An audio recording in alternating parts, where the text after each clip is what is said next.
Good to see you today. This video is a little bit weird. I just kind of want you to follow me on a journey before I start showing you stuff. I love watching YouTube a lot. I have it on a lot in the background while I code, and I came across this channel, Cute Games Club. And I really like her channel. She's really good at thinking through ideas, so go watch her. But one video I particularly enjoyed from her was this one about making mermaid games. This video is actually a really fantastic example of how to think through ideas. I think it's really worth it just for that. Instead of going, I make mermaid, she really shows how to like kind of plot your way through gameplay. Really love it. But no one is making mermaid games? False statement. I'm making mermaid games. I made one on itch. You'd actually be forgiven for not knowing this because this was just like a game jam thing that I did. I love low spec, but so one person is making mermaid games. I actually went and looked at Cute Games Club's itch.io, and hers is more full than mine. I'm very jealous. They have these dress-up games here, and I played, specifically I sat and played Ari's Closet for a few minutes. I really liked those. Okay, keep following me on a journey. I also love watching Juniper Dev. I don't know if I can hit play on these videos. I have my audio off anyway, it doesn't matter.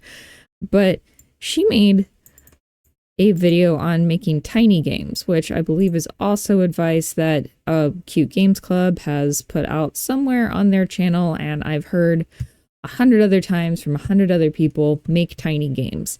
And it was this weird combination of like, I like her channel, cute dress-up game, mermaid. I got the idea, let's make a mermaid dress-up game. Just because no one is making mermaid games. Except me, I'm making 2 mermaid games, I guess. So, this isn't going to be the typical tutorial where I walk you through every single keystroke I make and there's like 60 parts to it. No, I'm just going to kind of blow you through my project architecture. And if you wind up learning something, it's your fault. First thing I did, I actually started in Sprite. And I made myself a little base mermaid. And then in the frames, straight pixel, and not always the way. In the frames, I gave her different hair, a different top, and a different tail. And I put every one of those on its own layer so that I could export all of the parts into their own sprite sheet. And then I threw them into, drumroll, you'll never guess. Ta-da! You were expecting it. I know you were. It's fine. By the way, Juniper Dev's video was about using Pico 8. And I understand the point. Her stars in heaven. Doing a mermaid dress-up game in Pico 8 doesn't sound fun. I'm gonna just do it in Godot. It's gonna be okay. We still get the point of making tiny games. So I put them in their own Sprite 2D, and we use the H-frame and V-frame feature. So if I change the frame, I can change what the mermaid is wearing, right? Easy. I have this set up over here that I'm probably going to wind up trying to center a little bit better. But I have buttons on the side of each label. And they're labeled minus and plus because really what they're doing behind the scenes is, I've lost it, there we go. They're adding to or subtracting from the frame property of their part. And when I was hooking up all of the signals, I was like, oh my god, do I have to write 6 functions? No. Watch what I did. I just have on minus pressed and on plus pressed, at least right now.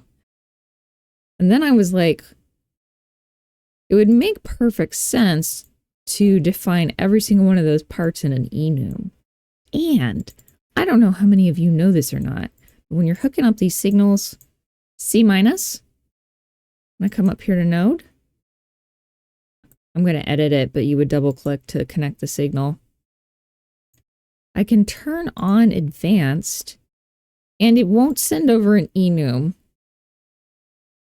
I'm actually kind of trying to decide if I want to put that in as an issue in the repository, but it will send in an int And an int is just an enum you haven't met. So this is the hair, and hair, Godot will read this as 0, even though it's hair. So it sends over a 0. And then this match statement just sorts it. And it's like, oh, okay, so you want me to take one away from the index and then set the frame to the index. The plus is the same thing. The math is just all flipped. Watch, watch.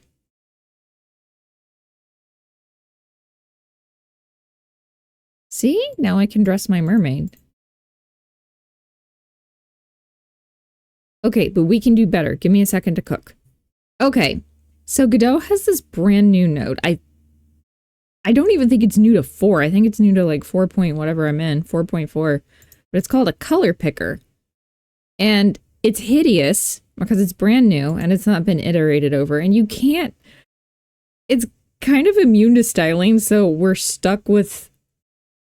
You're looking at it, you see the same thing I did. I did turn like a lot of the stuff off because it's kind of grody looking.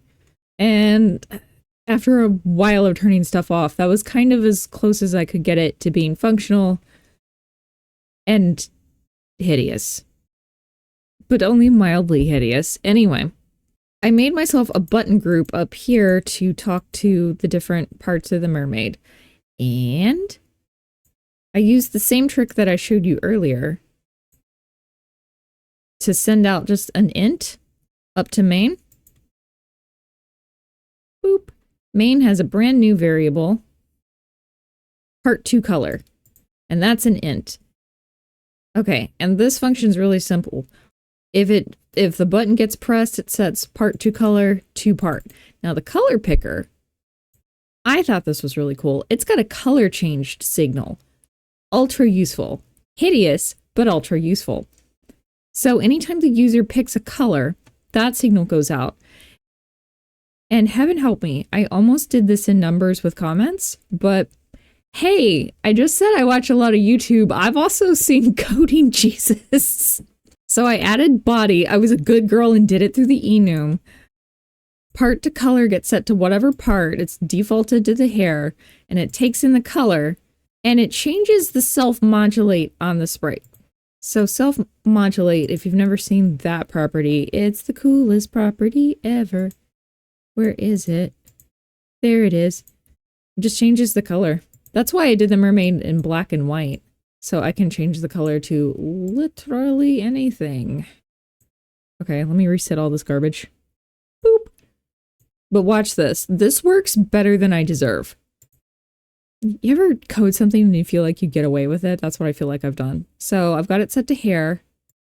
And I could just make the hair whatever color.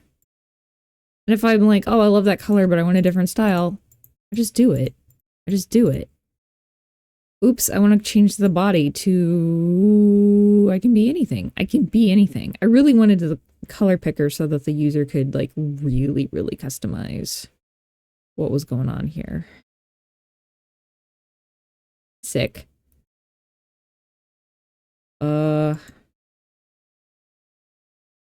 But you get the idea. I can't quit playing with it. That's probably a sign that I've done something really good here.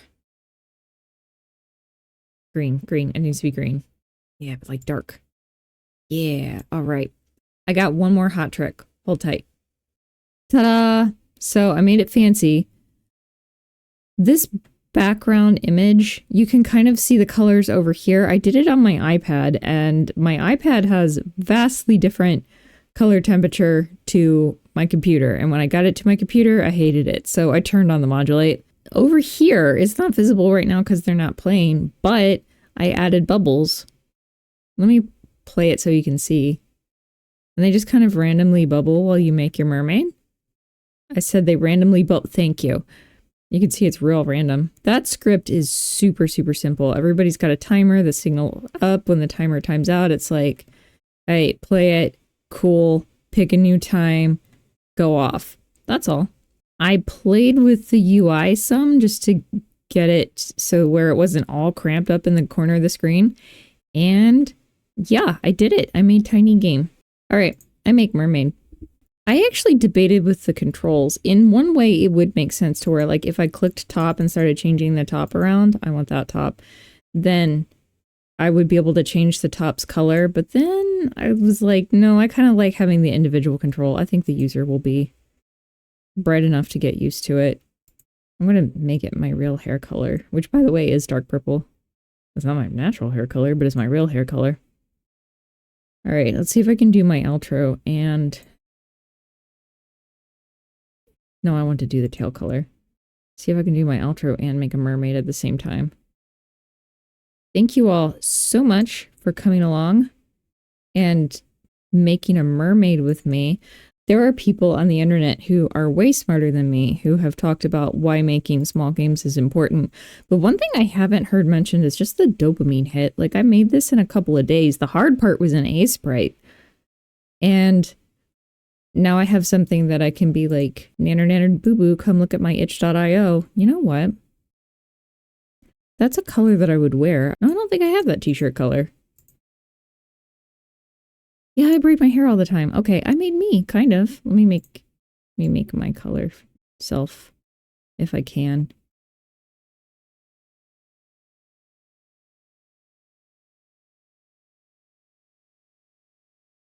I'm not close, but I want to quit trying. Yeah, anyway, I will upload this to itch.io and you can play with it and you can make a mermaid and you can send me your mermaid, or you can make a mermaid game yourself like the original challenge was. I mean, Nintendo had that direct earlier in the week and that was cute, but Sakurai's been real quiet since my mermaid dress-up game dropped, I'm just saying. If I can figure out how, I'm going to tag both Cute Games Club and Juniper Dove in the comments or the description. I actually don't know how YouTube tagging works, so we're all gonna be in for an adventure there. Anyway, I will see you next week. We will be doing something that's absolutely not this. You have an excellent one. Take it easy. Make games. Bubbles. Hey, real quick before you scoot, I am on buymeacoffee.com. It's kind of like Ko-Fi and Patreon together. If you found this video helpful or useful, I would appreciate you coming over here and checking this out. If you are willing or able, you can donate on this page.